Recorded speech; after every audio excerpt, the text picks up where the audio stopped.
Want to welcome Congressman Ryan. I told the congressman off stage that he was the one that everybody was looking for shirtless pictures of in 2012, so we should ask him about his diet. I found out we have another adherent of the paleo diet with some modifications. You want to talk for 20 seconds about that? It's the Jeb Bush diet, I guess. No, yeah, if it wasn't a food 100 years ago, I don't eat it, by and large. And I'm told dairy isn't compliant with a paleo diet. I eat dairy because I come from Wisconsin. So, so other than that, kind of a paleo diet. I want to talk to you a little bit about Baltimore. The president has said that there are items on his agenda that would have addressed the problems we're seeing, the rioting. He pointed in particular to things like early education and job training. Can you respond to that? Well, I don't know, but you can say there's this one bill in Congress that if only we passed that, this would not have occurred. I think these problems go much, much deeper than that. What I think we ought to do and pause and reflect is, number one, how cool was that mom, taking matters into her own hands, getting her son indoors, showing a great leadership. That was inspiring. Oh, what about the people who are actually cleaning up? What about the people who are going into the city, into the neighborhoods and saying, let's stop this and fix this? There are already heroes in Baltimore today who are showing great leadership. And let's give them a round of applause. The people who are, but there is real anxiety and there are real problems.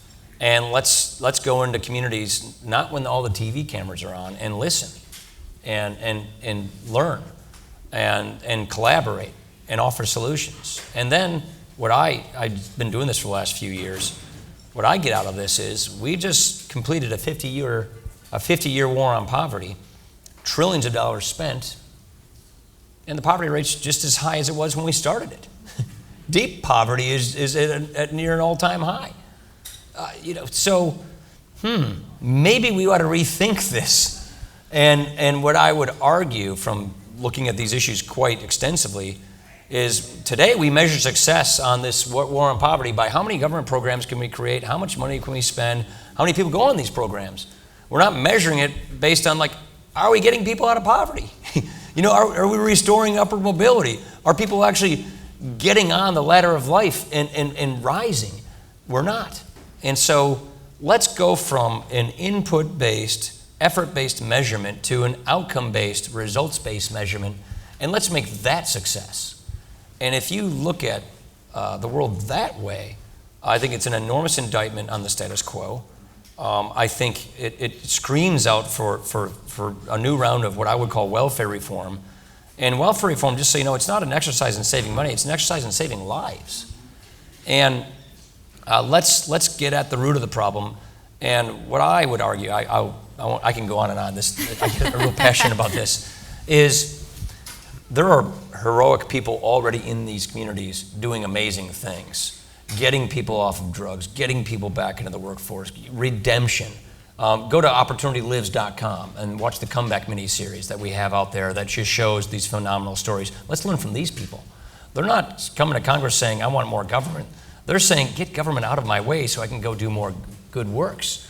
And so we, people, communities, organic, bottom up, grassroots, we need to do more in our communities to listen, to implement, to get involved, to make a difference. And as policymakers, let's focus on outcomes and results, not on inputs and spending and all of that. On that note, I know you put forward an anti-poverty plan that got a fair amount of attention in the conservative movement. Do you think that that's something that an issue that conservatives aren't paying enough attention to? I don't think anybody's paying enough attention to it, so it's not just conservatives. I think as conservatives, we have such an opportunity here to make an incredible difference. Where I think we've done a good job as a movement is in the area of school choice. And I represent Milwaukee suburbs, and we have a good choice program there. So what we did there is we took our conservative principles, choice and competition, and we applied it to education, particularly for kids in failing poor communities and schools. And it's working very, very well. Let's take those same principles and apply it to the other areas that are plaguing poor communities and bring that same zest, that same zeal, that same enthusiasm, and those same principles, and apply it to these other areas. That's what I'm attempting to do. That's what the plan that I put out does. And it's not, here's a plan, pass it, we're done. It's a different way of looking at things. And it's using our principles and applying to these problems and showing that we have far better solutions. Because I would argue that the status quo, which is pretty much dominated by left thinking, isn't working, and the evidence is right in front of us. You want some water? I'm okay. All right, sure. Thank you. Thanks. We have, for the first time in 10 years, a bicameral budget, and I just wanted to read the lead from a Politico piece about it. Quote, "Forget about Paul Ryan's Medicare privatization plan. The same with entitlement reforms." Is this budget a step back for entitlement reform? Well, first let me say, if we define what we were doing as Medicare privatization, then it's already privatized. You use private providers to provide health care and Medicare. People have access to private insurance products. We simply want to make that work much better. I always take issue with the word. But the budget doesn't include the premium support, which I believe is the only way to solve and fix Medicare. Right, for those in the audience, the budgets in 2011, Right. 12, 13, 14 yeah. have all included that, so it does represent a departure from precedent. So is this a step back? And you've led the way on that. Right, yeah, no, I wrote those budgets you mentioned. First of all, the budget, which we have to vote in like 10 minutes, I might have to leave early for that, excuse me. The number's accommodated. It is allowed, it's not precluded in the budget. What this compromise budget doesn't do is say, as an illustration, this is our policy pronouncements. We did this in the House. So where I work in the House of Representatives, we were proud to proclaim our support for a premium support system for the 5th year in a row. The Senate has not been on record on that, and with this compromise between the House and the Senate, this extra, what we call policy illustrations, didn't prevail, and this budget is pretty much numbers. I think budgets should be more than that, and I've demonstrated that. I think we should be proud to declare our reforms to entitlements, which, by the way, if you don't fix them, we're going to have a debt crisis. I see a lot of young people here. We got to get our hands on this situation. So do I think we should have been more proudly in declaring throughout the process beyond the House what we're for? Absolutely. But this budget clearly accommodates doing those things. It's still a balanced budget that balances the budget and pays off the debt and hits all the key numbers we need. And by the way, with what we were trying to do with respect to Obamacare, we're going to need reconciliation. So we have to have this tool which this budget provides. On the flip side of that question, I mean, you were the guy, I remember vividly, in 2011 maybe, who was portrayed as, throwing grandma over the cliff in the Pushing, wheelchair. not throwing. Yeah. Well, pushing her right over the cliff in the wheelchair. I worked at Fox News at the time, so I remember cutting that clip many, many, many times. So is it good politics ahead of 2016? There's somebody on stage right before you who might think it's good to take off the table, and you were pilloried in 2012 on the campaign trail for wanting to. For most of my career, I'm so used to that. So is this budget good politics for not taking on this issue? Oh, not in my opinion. Not taking on the issue is not good politics. The budget hits our numbers. It gets us what we need to get reconciliation, and that is that's good. It doesn't go as far as I would like it to go, but taking on entitlements is taking on entitlements. What does that mean? These programs are going bankrupt. Doing nothing means they go bankrupt. Doing nothing means seniors get hurt. Doing nothing means young people get a debt crisis. We should take that on, and we should say how we're going to deal with it. I've made it really clear. And good politics. Let me tell you this. I wrote, 8 budgets, I think, passed 4. And the guy who became our nominee put me on the ticket. And do you think he would have done that if he thought it was really bad politics? I think there are some people in this room who might question his political judgment. Sure, some people did. Yeah, that's fine. I did sometimes. Just kidding. On picking me, I'm joking. I spent a month in the first month of me being on the ticket in the race, crisscrossing the country, doing town hall meetings on Medicare reform, on entitlement reform. I took my mom to the villages to talk about Medicare reform. We won the senior vote by, I think, 17 points. It's a favorite Fox News place to do shows. Yeah, so where, the villages? The villages. Oh yeah, it's a cool place. A lot of golf carts. Yeah. Yeah. But the point I'm making is run at these issues. Run on these issues. Run on your reforms. Be specific. And treat people like adults. And yes, that's good politics. And I think the proof is our success. We didn't win 2012, but it wasn't because of our lack of votes among senior citizens. So the proof is be respectful of people by giving them ideas, telling them what you're going to do to fix problems, treat them like adults, offer alternatives, put specifics out there, and yeah, I think it's really good politics. I got to go, don't I? The vote hit? Oh, I'm sorry. I'm going to do one more of my own questions before. Oh, so that she's just feeding you questions. Okay. Before I get to these cards, but on the same subject, you've helped to roll out what you've called an off-ramp to Obamacare in the event that the Supreme Court strikes down federal exchanges. But the Republican majority in the Senate has sent a strong signal that there will be no Republican-stamped and approved alternative to Obamacare as a whole. What are your thoughts on that? You're talking about irrespective of King Burwell? That's right. Yeah, no, I think we should have an alternative. Look, I think the country knows we're not for Obamacare, right? I think we got that part down.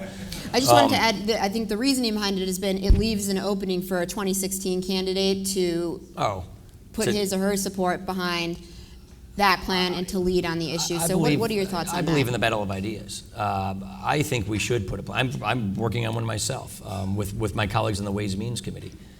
So I think we should put plans out there, and I think we should go into 2016 showing the country very specifically what we will do if we win. And here's what we will do to replace this terrible health care law. Here's what it would look like. Here's what we should do on entitlements and taxes. I think I've been involved in some campaigns before, and it's my experience and my deep belief that we need to be clear with the country who we are, what we believe in, what are our principles, and what the solutions look like when we apply those principles, and go to the country with that. And by the way, you win that election, you have a mandate to do that then. That to me is the way to go. So for my role, I'm not running for president, and one of the reasons why I chose not to run is because I want to work on the policy platform to get us to being that party. Jeb he's probably running 5-6 places today. I mean, these guys are doing so much to run for president. I want to focus on the policy. I want to focus on the ideas. I want to make sure that we are a party offering a real alternative, that we are giving the country a clear choice. I don't think we should just run on, we're not Hillary Clinton, she's bad, therefore, ergo, vote for us. We need to contrast, but we need to say, here's who we are, this is what we're for, this is what we'll do, and here's how we'll solve the country's problems. Because, by the way, these problems are starting to get out of our control. And that's why I think we should be specific on these things. So speaking of specifics, your off-ramp includes tax credits for those currently on the federal exchanges and receiving subsidies. Where does that money come from? Well, we'll roll out these details as we develop them further. Right now, we're busy doing scoring, so that's probably one that says, do I have a vote? No. Oh, more questions. There's definitely. I'm for everybody, we have a vote like pending, so and there's no cell service down here, so we're watching to see. That's why I keep looking out there for a big sign. I promise to get you out of here for your vote. It's all good. So we're looking at how exactly to do that. And just understand that, let's just say the 37 states, there's a lot of subsidies pouring into those states, right? I mean, if those subsidies all of a sudden aren't going to those individuals, that frees up a lot of fiscal space to do an off-ramp, an alternative. And so we're looking at all of those things. I want to ask you about the defense budget, and this comes a question from the audience. The budget resolution you passed a year ago called for $566 billion in defense spending in fiscal 2016. The GOP is about to pass a resolution that only has $523 billion for defense. What would Reagan think of the GOP going wobbly when confronted by the greatest threats in a generation? Well, not a loaded question at all. Yeah, not a loaded question at all. Is Jim Talent here?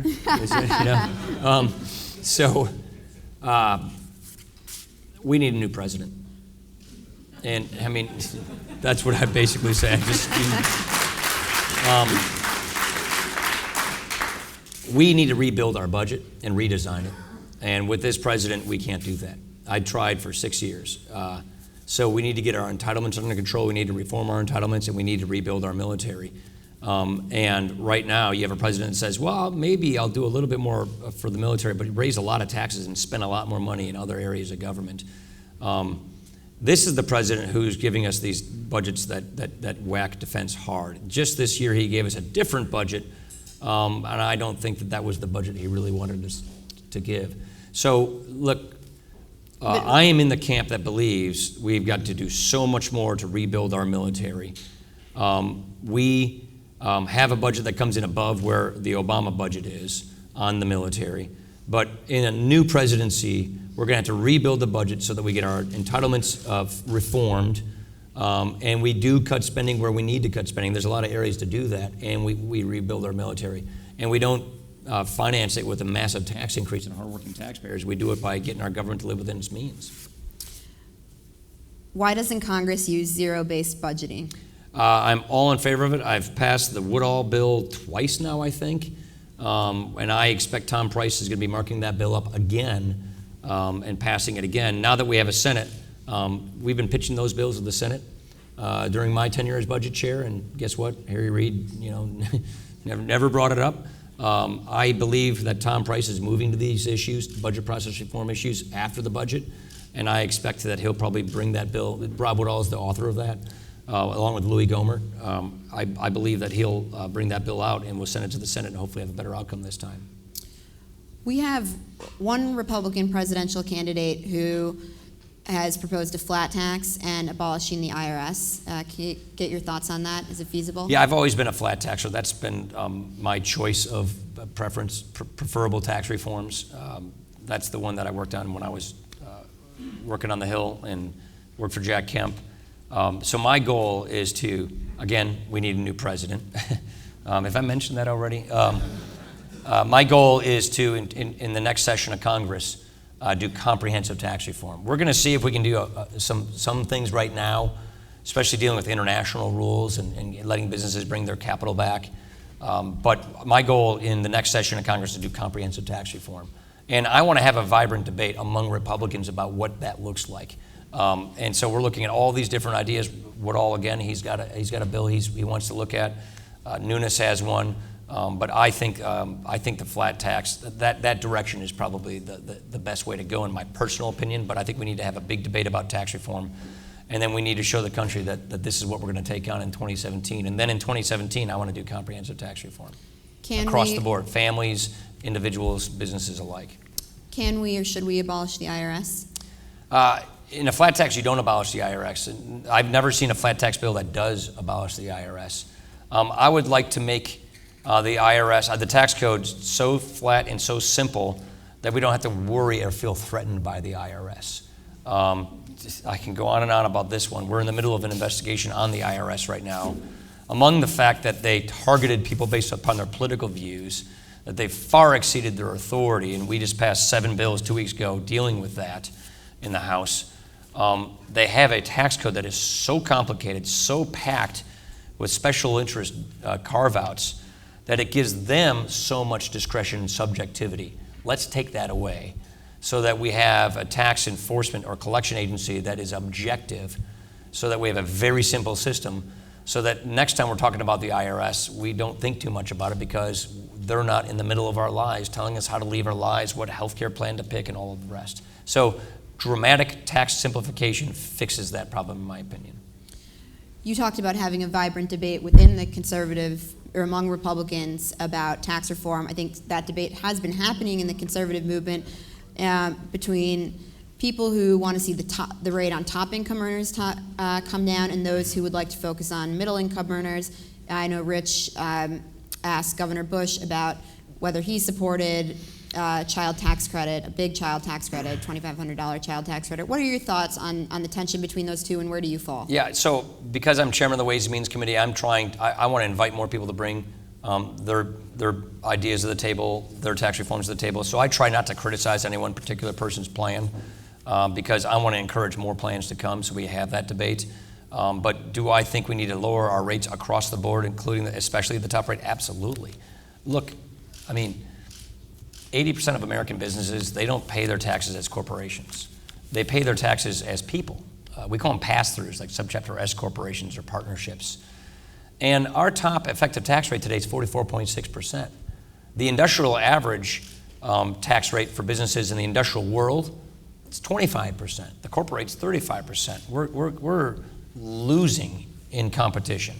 So we've got to get our tax rates down, if only for global competitiveness, but more importantly, the point that I keep making in tax reform is, why don't you just keep your own money, you decide what you want to do with it?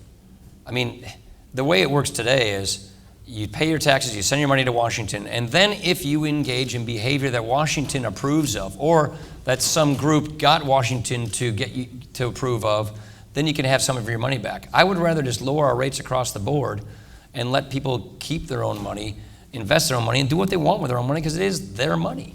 So, I try to be more simple on this, and I think, and that's clearly the better way for economic growth. So, without getting into specifics of this plan or that plan, that's where I think Republicans have consensus, because we're a pro-growth party. I am a card-carrying member of the press, and I want to make sure we feed the beast before you get out of here. So,